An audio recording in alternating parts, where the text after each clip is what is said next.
तो बच्चों, आज का हमारा उपविषय है संयोग अथवा प्रायिकता, या हम इसको कह सकते हैं संभावना। हम कुछ काम होते हुए देखते हैं, कुछ काम खुद करते हैं, उसकी कितनी संभावना होती है वही प्रायिकता है। मान लिया कि हम ये कहेंगे कि कल बारिश होगी। क्या कल बारिश होगी? हमें नहीं पता, हो भी सकती है, नहीं भी हो सकती। ये एक संभावना होगी बीच की। या मैं ये कहूंगा कि हम पासा, एक पासा होता है ना, आप देखते होंगे, आप सांप सीढ़ी वगैरह खेलते हैं, जिससे वो पासा यदि मैं फेंकता हूं तो मेरे पास कौन कौन से अंक आते हैं? 1 आ सकता है, 2 आ सकता है, 3 आ सकता है, 4 आ सकता है, 5 आ सकता है और 6 भी आ सकता है। क्या 8 आ जाएगा पासा फेंकने पर? नहीं आएगा ना। तो उसकी संभावना 0 होती है, अर्थात उसकी प्रायिकता 0 होती है। आ ही नहीं सकता 8 उसमें। और यदि मैं सही कहूं कि मैं कल, आने वाला जो कल है, उस कल को मैं आज से ज्यादा आयु का हूंगा। क्या ज्यादा आयु का हूंगा? जी हां, जब मैं अब जिस आयु का हूं, कल मैं एक दिन और ज्यादा मेरी आयु बढ़ जाएगी, तो उसकी संभावना पूरी की पूरी है। मैं कम आयु का या इसी आयु का नहीं रह सकता आने वाले कल में, तो उसकी प्रायिकता पूरी हो गई। प्रायिकता पूरी होने का मतलब 1, मतलब सबसे ज्यादा प्रायिकता क्या होती है? 1, और सबसे कम प्रायिकता 0। समझ आया? और उसके बीच में हो सकता है, नहीं भी हो सकता, वो 0 और 1 के बीच में ही हमारे पास रहेगा। जैसे हम एक ट्रैफिक सिग्नल पे खड़े हैं, क्या हम बता सकते हैं कि बत्ती है जो वो हरी होगी या नहीं? हो भी सकती है, नहीं भी, क्योंकि ट्रैफिक सिग्नल वालों ने वहां पे टाइमिंग फिट की हुई होती है और टाइमिंग के अनुसार ही चलता है। यदि हमें टाइमिंग का पता हो तब तो हम पक्का कह सकते हैं अभी होगी हरी या नहीं होगी, लेकिन यदि टाइमिंग नहीं है तो हम नहीं कह सकते।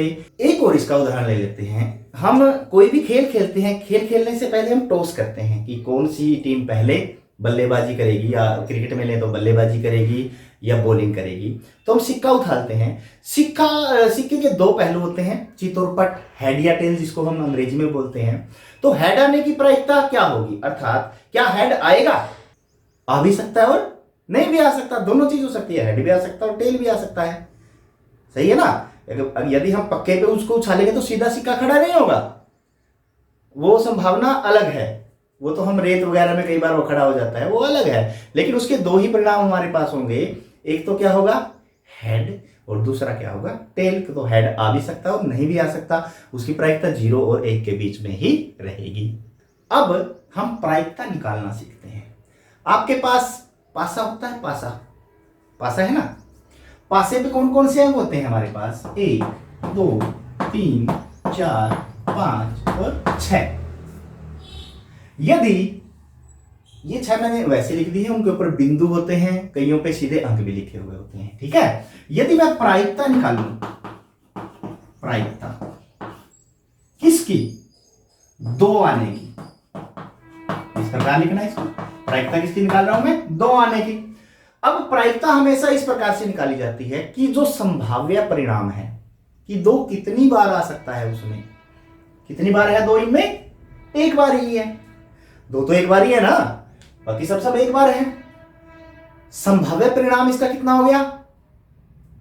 1। 2 ही है ना, कला 1 हो गया।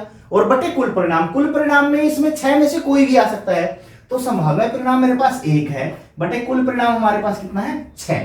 तो प्रायिकता है जो 2 आने की, वो क्या हो जाएगी? 1/6। और यदि मैं कहूं कि प्रायिकता सम संख्या आने की, अब यहां से ध्यान से देखना, सम संख्या आने की, सम संख्या आने की प्रायिकता भाई। अब इनमें सम संख्या कौन कौन सी है? आपको पता है ना, जो 2 से भाग होती हैं। 2 है, 4 है और 6 है। कितने संख्याएं हैं? 3।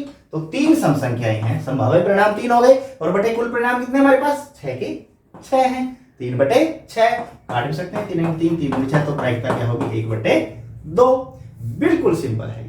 अब की बार 6 की बजाय हम 10 अंक ले लेते हैं, और 10 अंक में हम प्रायिकता निकाल रहे हैं। अभी प्रायिकता किसकी निकाल रहे हैं?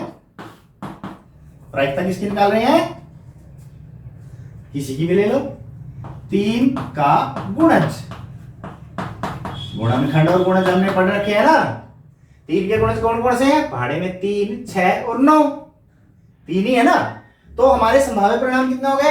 3 बटे कुल परिणाम। कुल परिणाम कितने हैं? 10। बिल्कुल सही। तो इसकी प्रायिकता क्या होगी? 3 बटे 10। और यदि मैं प्रायिकता निकालता हूं 9 आने की,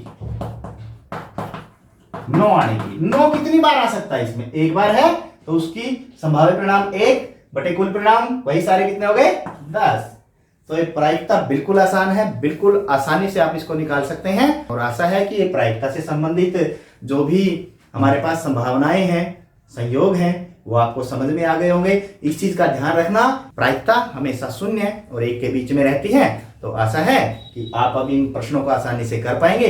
तो ये प्रश्नावली लीजिए और करके अपने अध्यापकों को दिखाइए।